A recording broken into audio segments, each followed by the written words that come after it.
Hi hello guys, welcome to my channel Ammu here. ఇవాళ తొక్కుడు లడ్లు ఎలా చేయాలో చూసేద్దాం రండి.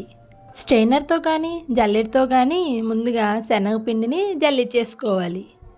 పిండిలో ఏమన్నా ఉండల్లాగా కానీ ఏమన్నా పేర్లుగా ఉంటే అవన్నీ తీసేసుకొని మీకు ఎంత పిండి కావాలో అంత పిండి వరకు జల్లెడించుకొని ఉంచుకోవాలి. మీలో ఎంతమందికి ఇలా జల్లెడిచ్చేసుకున్న పిండిలో బొమ్మలు గీసుకుంటూ ఆడుకోవడం అంటే ఇంట్రెస్ట్ కామెంట్ చేసేయండి. ఇప్పుడు ఆ పిండిలో కొద్దిగా నీళ్లు పోసుకుంటూ గట్టిగా ఉండయ్యేలాగా, మరీ గట్టిగా కాదు, మనం పకోడీలు వేసుకునేటప్పుడు ఎలా అయితే ఉండవుతుందో అలా ఈ వీడియోలో చూపిస్తున్నట్టుగా ఉండయ్యేదాకా కలుపుకోండి. అలా కలిపేసిన పిండిని పక్కన పెట్టేసుకొని స్టవ్ వెలిగించేసుకొని స్టవ్ మీద ఒక కడాయి పెట్టుకొని ఆ కడాయి సగం వరకు ఆయిల్ పోసుకోవాలి. మేమైతే ఫ్రీడమ్ సన్ఫ్లవర్ ఆయిల్ పోసుకుంటున్నాం. మీరు ఏ ఆయిల్ వాడతారో ఆయిల్ పోసుకోండి. ఆయిల్ హీట్ అయ్యేదాకా ఉంచి ఆయిల్ హీట్ అయిందో లేదో చూసుకోవడానికి కొంచెం పిండి వేసి చూసుకోండి.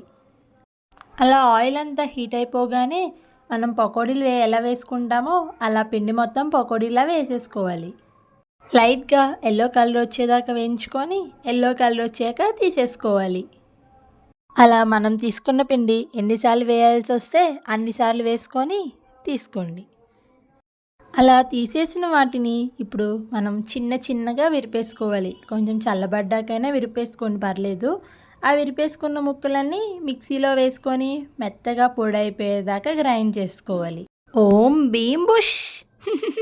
ఇప్పుడు మనం పిండి కొలుచుకోవడానికి ఒక గిన్నెలో వేసుకోవాలి. మనం ఏ గిన్నెతో అయితే పిండి వేసుకుంటున్నామో అదే గిన్నెతో పంచదార కూడా వేసుకోవాలి. మాకైతే ఒక గిన్నె పిండి వచ్చింది కాబట్టి అదే ఒక గిన్నెతో పంచదార కూడా వేసేసుకుంటున్నాం.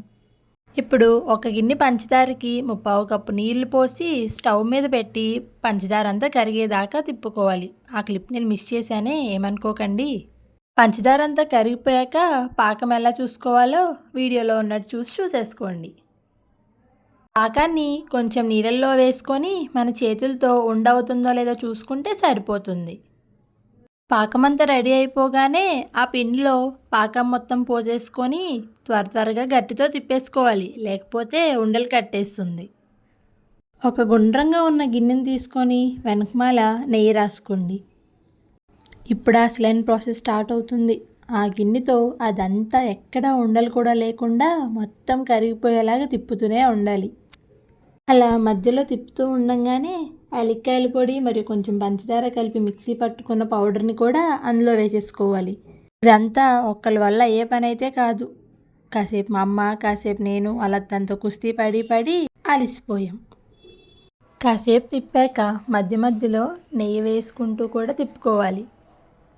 మేమైతే మా ఇంట్లో చేసిన నెయ్యే కాబట్టి 2 సార్లు వేసుకొని తిప్పుకున్నాం. అదే కొనుక్కున్న నెయ్యి అయితే చూసుకొని వేసుకోండి.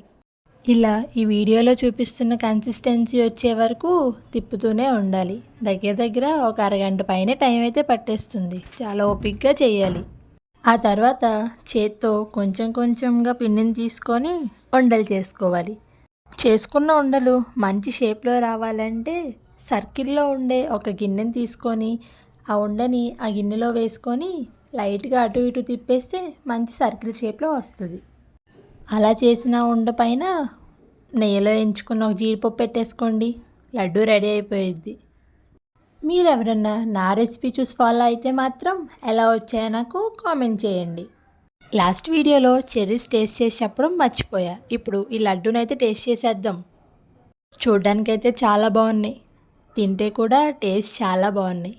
ఇంతే ఇంక ఇవాళ ఈ వీడియోకి. Please do like, share and subscribe to Ammu here.